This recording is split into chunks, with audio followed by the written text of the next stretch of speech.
Von Mason is cooking shit up.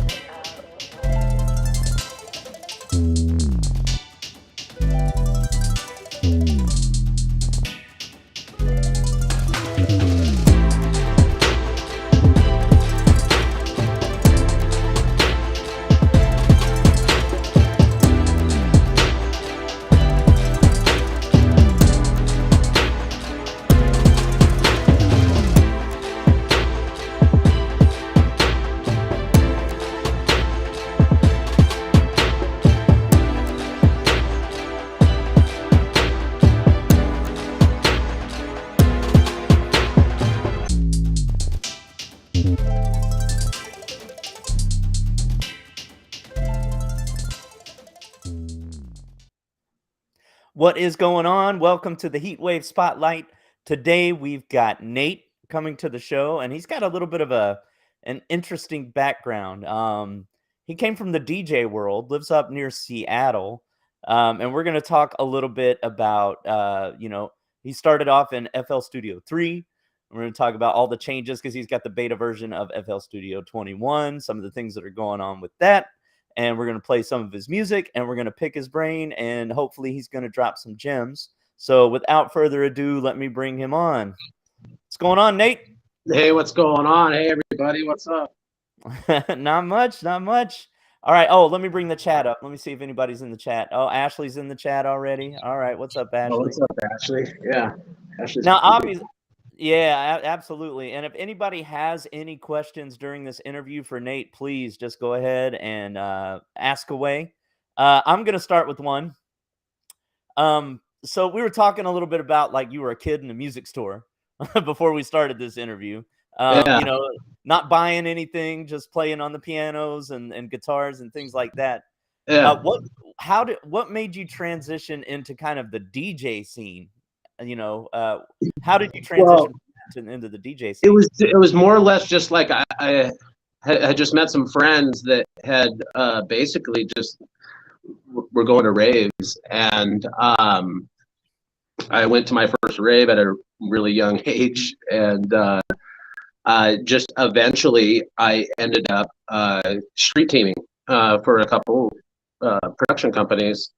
And that just pretty much allowed me to get into like raves all the time, and basically just hand out flyers is all I did. I never got paid to do anything as far as street TV. You know how that goes when you're young, but that made it to where I was like exposed to like something that I had never been exposed to before, and at least not in that specific way. I knew what DJing was, especially from like the hip hop world and stuff, but never like in that sense. And on that scale. So it exposed me just to like a lot of people in that world, which got me extremely interested in DJing right away, and of course the production side of it too. So, and Seattle has a decent background in music, so there's a lot of great artists that are from this area. And then of course in that world, you'd have a lot of artists that come in from all over. So I've just met a ton of people and just became super interested in it. Oh, cool. So, what's up, OG? What's up, Pat Carney? They popped into the chat as well. I have so when I think of Seattle, obviously, what's the first type of music you think of, right? If you're not from Drugs. Seattle, Yeah, drugs. yeah. What's the hip hop scene like in Seattle or in that area in general? The hip hop scene is good, really. I mean, there's a ton of artists from Washington State, just in general, and within the realm of like the hip hop community, they get some recognition. Not a ton of recognition nationwide, but yeah, there's definitely some absolutely fantastic artists. And if you go back a little ways, you do have Sir Mix-a-Lot, so you've got guys that were doing it out of this area a long time ago. And of course you got Macklemore and stuff too, so you do have hip hop artists that are coming from this area, but I would say that there's still like an undiscovered paradise of incredible hip hop artists from this area. So cool. Who are your musical influences? Like who growing up and now, who are your favorites? Who motivated you? Who inspired you? I mean, from the DJ world, a ton of people. Initially, it was people like DJ Jazzy Jeff and Sir Mix-a-Lot and stuff like that. From the hip hop world, in the production world, Dr. Dre at a young age was always going to be one of my favorites, and still to this day I think is one of the best to ever do it on the production side of things. But I mean, just so many artists over the years. I've never really had like that one artist or producer outside of those that I really were like, oh yeah, that's like who I really want to be like. I've just enjoyed so many different ones, all the way down to like the real like hard head, like the Dilla stuff, like just taking vinyl records and chopping them up and doing it old school style, all the way to the newer stuff. Like, you get some of these newer producers, 808 Mafia. A lot of the guys in that clan are incredible producers. I mean, they've got Grammys to prove it, but they're incredible. So I never really attached myself to any specific artist in that way. I think I just really enjoy all of it, really. Okay. So I when you submit to like our hotspot or back to back or things like that, I've noticed most of your beats are kind of in that I don't know, hip hop range. Like, is that your favorite style to produce? Is that your favorite genre? That's what I produce the most. But I do have a ton of other stuff. I play guitar. I've played guitar for years, so I have a ton of guitar, theme stuff as well. It's funny. I do a ton of production in the hip hop world, but I really honestly don't even listen to a ton of hip hop. I'm a metalhead at heart, so I listen to a ton of rock music, really. But okay. Yeah, which is, I know, surprising to most people, but that's usually what's on my playlist. But of course, I listen to everything though too. I mean, literally pretty much everything I'll listen to. I just like production that much, so I always try to have a visual of how it was all captured, no matter what type of music it is and stuff. So, all right. It looks like I asked OG McNeil's question already. He's like, "What's your dominant genre?" And we just touched on that. Oh, Ian Hammonds is in the house. What's up, Ian Hammonds? Yeah. So I think Pat Carney probably had a similar, is in a similar boat where he when he creates for artists, he creates a lot of hip hop music, but he was more inspired by like industrial and Nine Inch Nails, Trent Reznor. Nine Inch Nails is like one of my favorite bands of all time. I've got a ton of their vinyl and stuff, man. I love Nails. I'm a huge industrial fan too, and that was honestly it was like part of that rave culture in a way. Oh yeah, definitely. I see. It was that industrial stuff. I listened to this band that not a lot of people heard of before. They're called Stabbing Westward. They're freaking amazing, man. They're out of Chicago, which I think I understand is pretty much out of Chicago area too. But fantastic band, and yeah, so I'm a huge fan of industrial too. Huge fan. Okay. Oh, OG, good question. He wants to know if you are a FL user, and we were talking about this before the interview. So let us know your history with Fruity Loops and what you've been experiencing lately with FL Studio. All right. Well, I've been using. I wouldn't say on and off, not on to another DAW, but I've had my breaks from making beats throughout the years. But I started with Fruity Loops 3. It's like right after I graduated high school. I graduated high school in like 2001. So basically pirating music was a big deal back then. And there was this program called LimeWire. I'm pretty sure everybody knows what that is. But there was a section of it that you could go to and you could download computer programs. And one of the days I had gone on there, the #1 program that was downloaded was this Fruity Loops 3. I had really no idea what it was. So I did a little bit of investigation, realized quickly what it was. I was on a dial-up connection. And, so I remember I was living in this house with a bunch of people, and I started downloading it, and I wouldn't let anybody use the phone for days. It took me like 2 days to download it. But from that point forward, like as soon as I figured out what it was, I got lost in it, and I just loved it so much. And I pirated it for a little bit, but I knew that I would always make it right eventually, and actually buy a copy of it, which I did eventually do.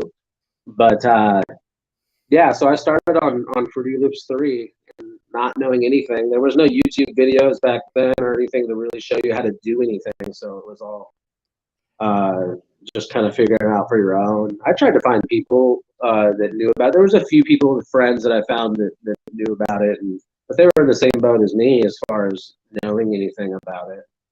And yeah, so I've just been on that path forever.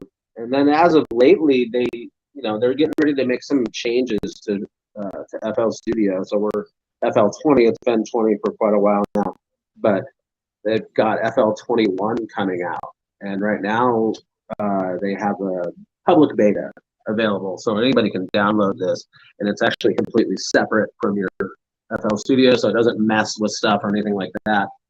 But they're implementing a lot of really neat new features, especially when it comes down to the mixing side of things and recording side of things. We talked earlier a little bit about just a couple of things that I had noticed, like the clip gain function right on the actual playlist, so you can adjust the gain of your takes of your vocals, because vocals are always so off and on and up and down depending on where an artist is from the mic, and depending on how you set your preamp and all of this stuff. There's so many variables to it. There's always that adjustment that you need to make for each take, and when you really start getting into the finer details of things, you really need to start like adjusting everything pretty much. So now they have a function that's right on there that you can adjust the gain, which I thought was awesome. That's amazing. Yeah. So, yeah. That And then they have a lot easier stuff for the clips too, which is awesome. So you don't have to go into a whole nother window to deal with transient stuff, which is awesome. Oh, okay. Yeah. And then they have a bunch of plugins they're gonna do. They have this really cool plugin that's it's a multi-band delay plugin. And what it allows you to do is it allows you to select specific frequencies and then delay just those frequencies. And I think you have 8 bands that you can adjust within those frequencies, within those bands, and delay those specifically, and multiple types of delay and everything. So I'm sure people are going to go absolutely nuts with that. So Have you used that one yet? Any interesting yeah, results out of it? I messed around with it a little bit. Yeah, Yeah. I haven't spent hours and hours with it yet, but I've definitely spent enough time with it to realize all the cool stuff that they're doing with it. So I'm excited for it. All right, cool. Actually, before this interview, when I saw you were on FL Studio 3, I saw somebody on a video was showing at least FL Studio 2.7, so I wanted to get an idea of what it looked like back then. Yeah, And and it like they have stayed true to their I don't know, style. Like it's gray yeah, buttons. yeah. Like no, there's always been a Yeah, playlist. There's yeah. always been patterns. There's always been like it's set up exactly the same. Just I compare it to like an old Mustang and a new Mustang. There's just a lot more under the hood, right? But it still looks like a Mustang. Yeah, it's still the same thing. Yeah, well, they've definitely added a feature in the upcoming one that a lot of people have been asking for. And they have in the past had like some mods that you could run, right, like a layer over your FL Studio, so you could do themes. So now they're gonna have themes, and they allow you to manipulate and change the color of a whole bunch of different stuff and parameters on FL Studio. So you can make it look like whatever you want now. And I've already seen in the forums they have like a theme list that you can just download other people's themes now. So that's going to be a thing. People are going to probably sell their themes and all that too, I'm sure. So it's going to be cool, man. It's going to be cool that they have that. As small as of a thing that is, I honestly think that it's a lot bigger than people realize, because it just allows you to get into certain vibes. And if you didn't notice by all the like ridiculous amount of colors in my studio, just I think having a certain vibe brings out certain things in creativeness that you're not gonna get if everything just stays plain gray the whole time. Yeah, it kind of reminds me of like because you're saying download themes from forums and all of that stuff. Yeah, It reminds me of MySpace when everybody all of a sudden knew yeah, HTML. yeah, Like exactly. we Yeah, all had once to you learn get on your audit. HTML. Yeah.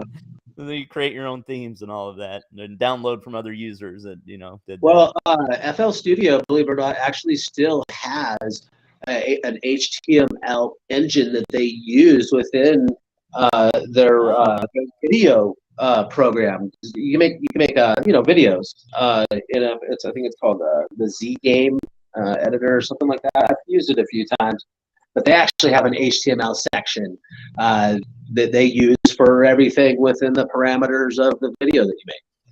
Oh, cool. All right. Yeah, cool. I just don't have time.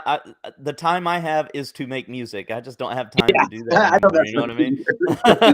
yeah, I can't do all that either. All right. OG McNeil, he's on Reason. He's been a Reason user since 1.5. I'd be interested to see what that looked like back then. Yeah.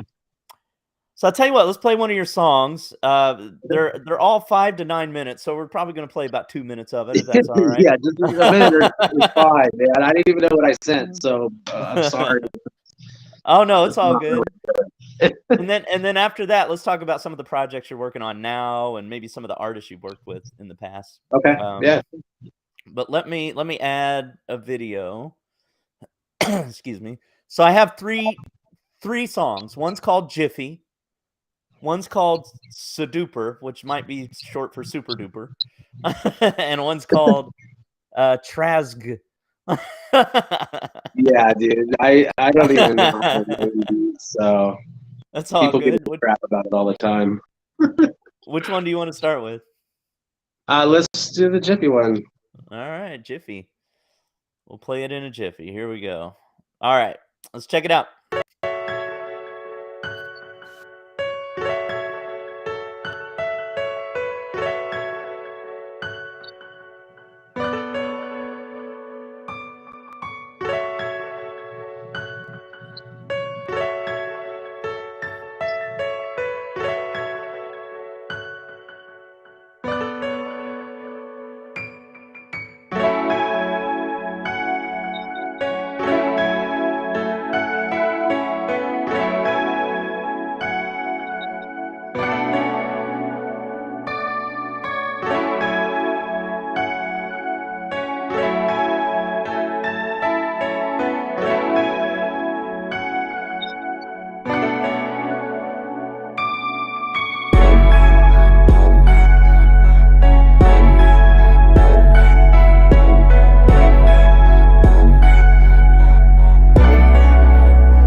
good play. Yeah, I like that one. That's nice. Big I'm fan. gonna. Devlon wants to know when do you submit and does it need to be tagless?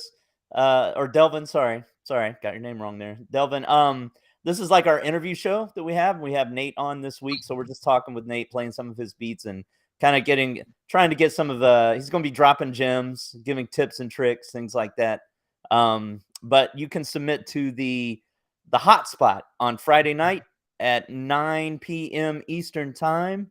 Submit it with no tag. We'll vote on your beat. No tag, yeah, no tag. And we'll vote on it from 1 to 10. And if you get mostly 10s, and you end up in the VIP, and then they pick a winner from the night. So yep. So another thing you can do also is we have the back-to-back show on Saturday nights, which is also at 9 p.m.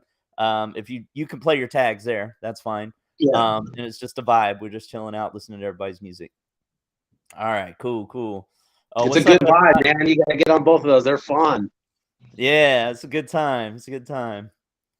All right, so let me ask this: in your creative process, what do you normally start with? Like, you got a blank sheet, just open a new session. Where do you get your ideas? I usually I listen to a lot of music, so my influences definitely come from all over the place. But nothing specific, man. I just usually just sit down and I usually try to start with something basic, piano usually, and I'll usually start out with that, and then just try to come up with something. I use the keyboard a lot. I don't click in a ton. I used to, but I've kind of gotten better at the keyboard a little bit. So I get on that a lot and try to just start there. Is usually what I do, and then just build from there. And yeah. So it sounds like you start with either a melody or chords. Yeah. And then build it from that. Okay. All right. Cool. So some of our previous guests, we S-Dot's in the house. He turned me on to something called Looperator. Pat Carney turned me on to something called Shaper Box. Do you ever use any of those types of VSTs, like that kind of manipulate the sound and add stutters and effects? Yeah. I've got a few that I hold pretty dearly. They have have you ever tried a Effectrix before? Yeah. Oh yeah. Pat was talking about that too. I think Effectrix was the predecessor to Looperator. Yeah. I think it's the same company that does those two. And then lately I've been messing around with Portal. Portal. Yeah. Portal is it's definitely like a time effects manipulation tool that allows you, that it does all kinds of really just tricky stuff. Yeah, right. It's a really cool VST. Portal. I have not heard of that one. Maybe somebody in the chat's heard of that one. I have not. Oh yeah, I'm sure they have. It's pretty popular. I use like halftime or. Yeah, I use that. I use halftime a ton. Yeah. There's a lot you can do with just reverb and delay, man. There's so much that you can do. But yeah, I definitely get down with the manipulation plugins like Effectrix. I use that quite a bit. There's a few other ones. I can't remember the name of the one that I have. It was a free one. It's just like Effectrix actually. Is it like D-Blue Glitch? No, it's like Tugento or something like that. Oh, okay. Yeah, it's basically the same thing as Effectrix. They allow several lines of manipulation, and then each line you can set it up to be something different: distortion, reverb, delay, and then you can set blocks in. You can set the amount of blocks, the volume, all that kind of stuff. So yeah, it's pretty cool, and I mess around with that one quite a bit too.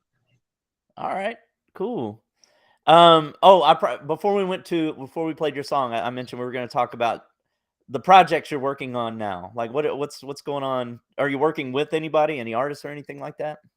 Yeah. Well, I'm working with artists all the time, really. I mean, I at least I try to. Locally where I'm at, we actually have a ton of working artists that have just continued to stay pretty consistent over the last at least 4 or 5 years that I've been really kind of doing a lot of production on the hip hop side of the world. And yeah, like this guy Deng Zavala, he's local to my area. He's a freaking amazing artist, man, and he's a producer too. So he does a lot of his own stuff, but he's amazing. And I definitely have had a few joints with him. And then recently, I'm getting geared up to do another a Washington State cipher. So there's this DJ. He goes by Protocol, and he does. He's well known for his Washington State ciphers.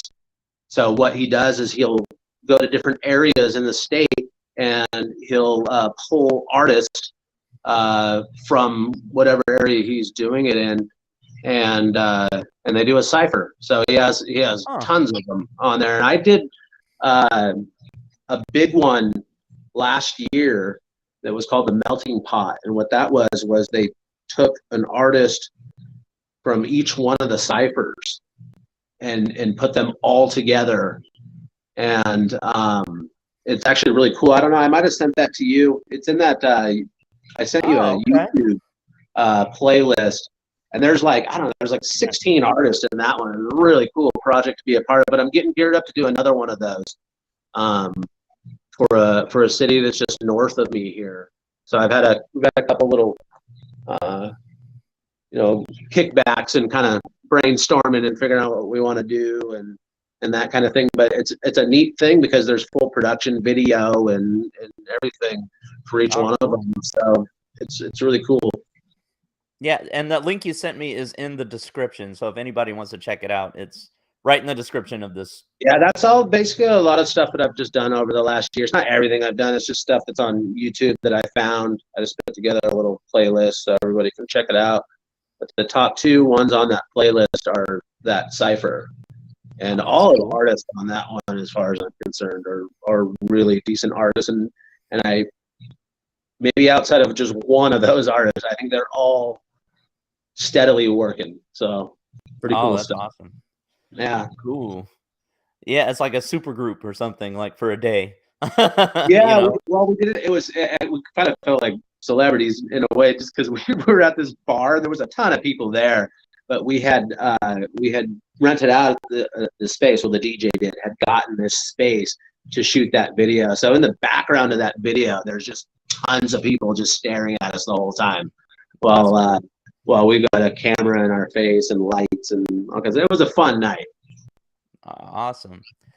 Walter Ford's in the house. What's up, World Tour? Hey, what's up, man? Yeah, Tour's legit. All right, well, let's play another one. Let me bring one up here. Let's see. So we played Jiffy. We got Suduper or Trazg. Do the Suduper one. All right, Suduper. Let's do it.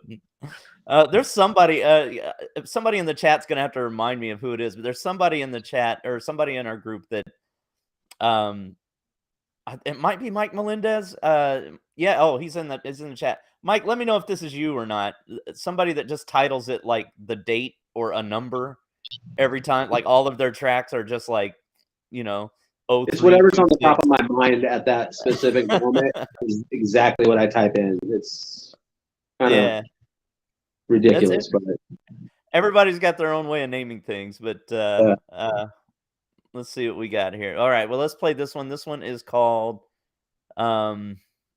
wait, did we do track? No, we did Suduper. So here's Suduper.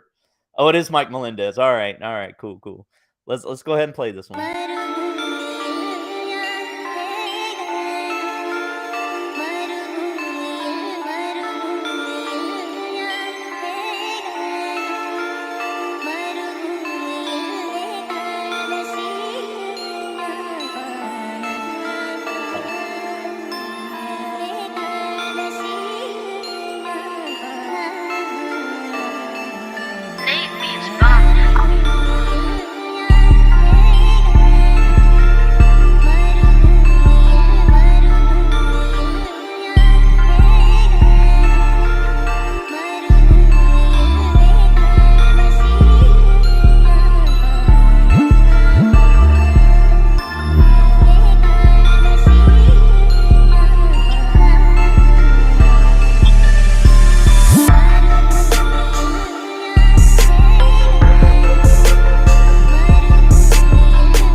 super.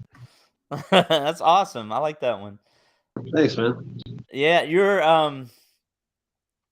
mixes are clean. You can tell you have a lot of like engineering experience with. Oh, thanks, man. Yeah, Yeah. yeah. I still feel like I can get better. As always, I still, call every beat that I make trash, just like every other producer does. So Yeah. it's just part of it. But yeah, thank you. I appreciate that. Yeah, no problem. J Rob, he's saying it's fire. Everybody's saying it's fire. Thanks, man. OG McNeil says we're gonna see you in the tournament of fire soon. If you keep I submitting. don't want to get in that one. Yeah, I do want to Yeah. All right, cool. All right. I noticed in the past two beats, and I think with some of your previous submissions, you you lean towards the only way I know how to describe it is like ethereal sounds. You know what I mean? Like Yeah, spacious and kind of in the high frequencies and a lot yeah. of reverb and texture to it. Is that just kind of your style or what you like? Yeah, going back to like almost like that industrial stuff, or like I'm a huge fan of a band called Depeche Mode. I'm sure a lot of people know who that is.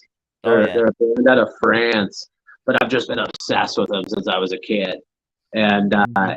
they're always super. Just their soundscape is insane. But yeah, I'm really into that kind of stuff. I'm really into like the soundscapes of things.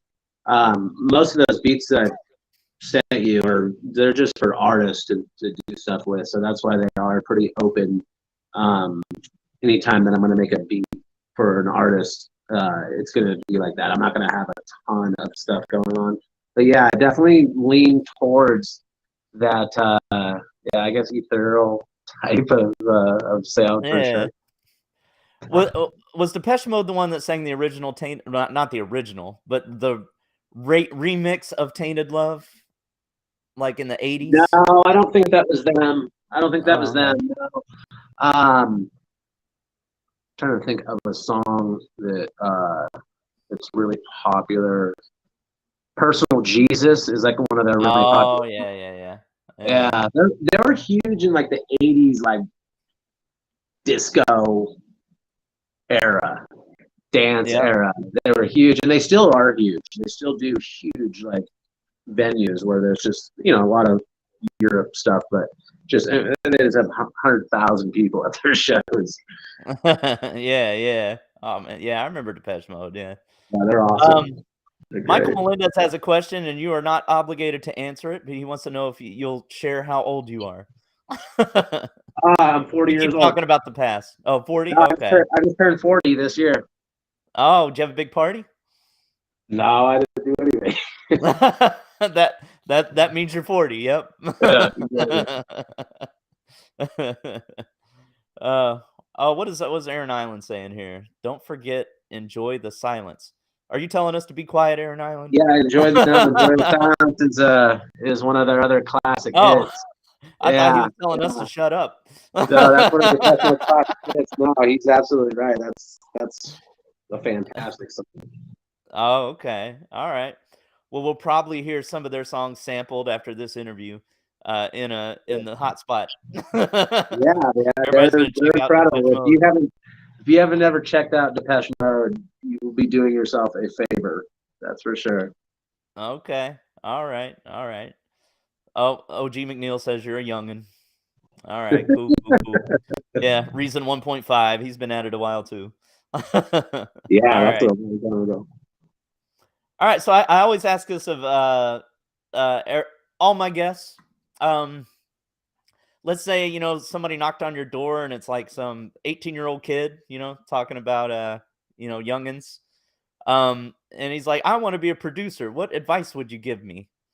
So what advice would you give somebody that wants to start out as a producer or start learning production, things like that? I've always told everybody that anybody that asks that question, I just say if you're really gonna want to do it, you just lose yourself in it. That's what you have to do. It's a world full of struggle on your way up, for sure. You initially start out because you just have no clue that YouTube videos are going to help you that much. I mean, these kids are lucky these days if they got this, I'll tell you that. But no, just lose yourself in it. If you're gonna want to do that, it demands your full attention for sure. Okay. All right. Your audio started sounding funny on us for a minute. I don't know if it's oh, there you are. Now we can hear you better. Okay. Maybe I just leaned back too far. Yeah, maybe. I don't know. But I got you. Lose yourself in it. Yeah. Immerse yourself, right? Like yeah. Just go in, and I mean, you literally will end up having to do it every single day of your life. Okay. If you want to get to that spot, you can do it. People will do it as just a hobby. But people that want to actually eventually produce music for other people, you do have to get to a point where you have to be decent for people to continue to want your work. So yeah, lose yourself in it. Invest time into it. It's the best way to deal with it. All right. Awesome. And on that, let's play your last song. Let me find it real quick. This one is called Traz. And we're gonna play this one. So let's cue it up and get it going.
All right. Yeah.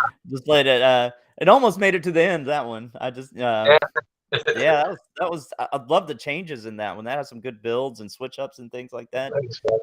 Yeah. Yeah, Yeah. I that like was that one. basically there's just like a couple piano riffs and then just a bunch of stuff on the pianos to make it a little crazier So sound. Just a couple simple like leads and that's it. yeah. OG's asking. I think it's an obvious question, but do you make your own melodies and guitar riffs and piano loops Well, and all that kind of stuff? a lot. It depends. I do use samples, but yeah, I tend to make my own melodies for the most part. But I do enjoy chopping up someone else's melody too. And Okay. I'm not into like just dropping someone's melody on it and just keep using that. I don't know. Some people are into it, which I don't really don't have anything against. But uh, but I do like manipulating it at least and trying to make it your own in a way. Yeah. You're gonna do that. Okay. Cool. Well, that makes sense. All right, so let's see. That was our last tune. And normally, what I do now in the interview is I see if we have any questions in the chat. So, everybody in the chat, if you have any questions for Nate, our producer Nate here, go ahead and post them in. This is your last chance to ask him any questions that you have. Gems, secret sauce, anything you want to share that's going to help our producer community be better. Any advice you can give us?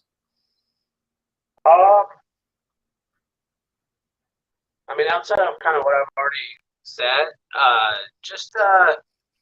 just try new stuff. You know, that's what I would say. Listen to music that you wouldn't find yourself normally listening to. Grab ideas from all over the place, and just get to a place where you can have fun producing. You know, if you're at a computer and you're not having fun on your DAW, there's something wrong.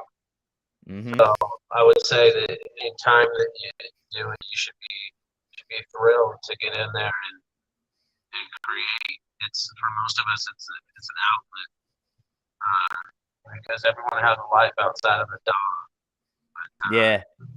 For us producers that work in that space, it's a release for most of us. So to find that spot in your life that you can do something like that, it's a blast, man. I don't know what I would do without making beats. It's too much fun. You know, that brings something up. This is something I've gone through recently. 'Cause I have a full-time job, right? I've got a family, got little kids, all of that. And the time you get to make music is precious. Yeah, absolutely. Earlier this year, I was trying to make it a side hustle, right? Like I was getting into TV and film and, doing all of that. And then it turned into another job. You know what I mean? Because there's like deadlines to meet and briefs you get and all of that. I ended up just not doing that. If you're not enjoying being in front of your DAW and making beats and doing the music, then why do it? You know? Absolutely. Yeah. So, Absolutely. maybe like after retirement, I might, pursue that again, because I'll be bored. But I agree with that 100%. If you're not enjoying it, I mean, I think it's the key thing to the whole thing is that you got to have fun doing it, and like I said, using it as your creative outlet. There's something there that most of us get out of it. That's gives us a peace within our lives that allow us to operate outside of making music. I think, and I think it's important to treat it that way. Absolutely. As far as like other gems go, I don't really have like a ton of gems as far as like doing stuff on FL. I'm just like everybody else. I just go on YouTube if I want to learn something new, or if I hear something in a song, I'll try to figure out what that is, and like I'll do some deep research on how to do something specifically that I hear, and so yeah, I tell people all the time, just hit YouTube, man. YouTube is like I'm a part of all these groups on Facebook that are for producers, and the question that comes up constantly could just be answered on YouTube. And I tell people all the time, just hit YouTube, man. There's so many great producers on there that will show you anything that you know how to do, that you want to know how to do. Yeah. Yeah. I've definitely been to In the Mix, the kind of the British guy that's on FL Studio. Yeah. And then Busy Works, go there every once in a while. Busy Works is legit. Yeah, man. He's been around forever. Yep. Yeah. So I totally agree. That's a great place to go. Yeah. All right. So I don't see any direct questions in the chat. So before I kind of give everybody a rundown of, in case there's anybody watching, this is a podcast as well. So, might be on a replay or something like that. Sure. In case anybody's listening and doesn't know about our events, I'm going to kind of give a rundown of those. But is there anything you want to share before you go? Besides, what I would say is just those links that I shared with you guys. There's some really neat artists that I've been able to work with that are from my general area. My encouragement is check those people out. They have their links and everything that's on there to all the rest of their music. Check out my area. I mean, there's some fantastic music getting put out from my area. So that's what I encourage people to do. Check out that stuff. Okay. All right. And I think I just added, so it's in the description. And I think I just added it in the chat, or I tried to add it in the chat. It should be popping up soon. But it's in the description of this podcast or this playback, or if you're watching it live, it's in the description right now. So go check that out, most definitely. Just to give a rundown for anybody new to the group, or it's your first time popping in, we have two main events that we do here. We have the Heatwave Hotspot on Friday night. It's at 9 p.m. Eastern time, hosted by Pat Carney. His producer name is Fiction, but he's thinking about changing it to Call Me Sally or something because there's like 27 fiction producers out there. Yeah. I said he should change it to Fusion because he does, the mix. He mixes genres a lot, right? Yeah, but anyway, Pat's got to come up with a good one because he's unique. Yeah, you gotta come up with a good one, but we'll see what he ends up with. Maybe we can have a contest, like name Pat, give Pat a new producer name. Maybe we could run a contest or something like that. But yep, he hosts that every Friday night at 9 p.m. We might take a break for the holidays. I think maybe in December we may take a little family time. I know I will for the Heatwave Spotlight at least, but I think we may take a break closer to that, like especially the last 2 weeks of December. We'll probably be spending that with family. But you send in your beat to in an MP3 file to this email address. I'm going to pop it up on the screen: heatwavesubmissions@gmail.com. That's Heatwave without the E, submissions@gmail.com if you're only listening to this. Send it in with no producer tag. And the reason we do it that way is we want everybody to have like a unbiased view of the beat when we're voting. So we don't necessarily want you to know who made the beat in case you have some sort of, I don't know, the person, or they maybe they've gotten a lot better and you didn't notice, right? And you still think of them as not great, and it turns out this beat was on fire. That's definitely happened to me before. It's a lot of fun. It's a lot of fun. Yeah. But yeah, so send it in there. It's at 9 o'clock. The beats that get mostly 10s end up in the VIP, and then we pick a winner from that night. And then we're in season 4 right now, meaning the winners, we take the top. There's 8 weeks in a season, so there'll be 8 winners, and we take those winners and we put them in the Tournament of Fire, which is like kind of a battle royale tournament style. And then we do have the admins and others will donate to a cash prize. So we always start off with $25. It's been as high as $141 before. just by donations from people. And the Tournament of Fire, both winners, Aaron Island and S. Dot, have walked away with $300 when they won that Tournament of Fire. So there's, and you can donate if you want or not donate. It doesn't. You could just walk away with money for having the hottest beat. Everybody should donate, Yeah. Everybody should donate. It makes it a lot more fun. You get more people in there too. Yeah, that's true. But we have the Tournament of Fire Season 3 coming up January 6th. So don't miss that. And then let's talk about Saturday night. Oh, there's Aaron Island, 300 smackers. There he is. So we also, on Saturday nights, we have back-to-back, which is a vibe. We just, you can send your beat in. You can include producer tags on that. If your songs are welcome there. It's called back-to-back because you can send in 2, and we'll do like a back-to-back play of your stuff. It's at Saturday night at 9 p.m. It's hosted by Brainiac the Maniac or EVM the Freshman. It depends on the night. They kind of, trade off on who does that. And sometimes we'll have challenges. We will have a challenge that'll pop up every once in a while. And if that's the case, you got to send it in with no tag. But they'll let you know the details. Like we had a Halloween challenge with spooky beats. And we had, what else we had? We had a boom bap challenge, things like that. So, and that's every Saturday night. And then this is the Heatwave Spotlight. We interview some of the hottest producers in the game. And, they come on the show. They drop gems. It's every Tuesday night at 8 p.m.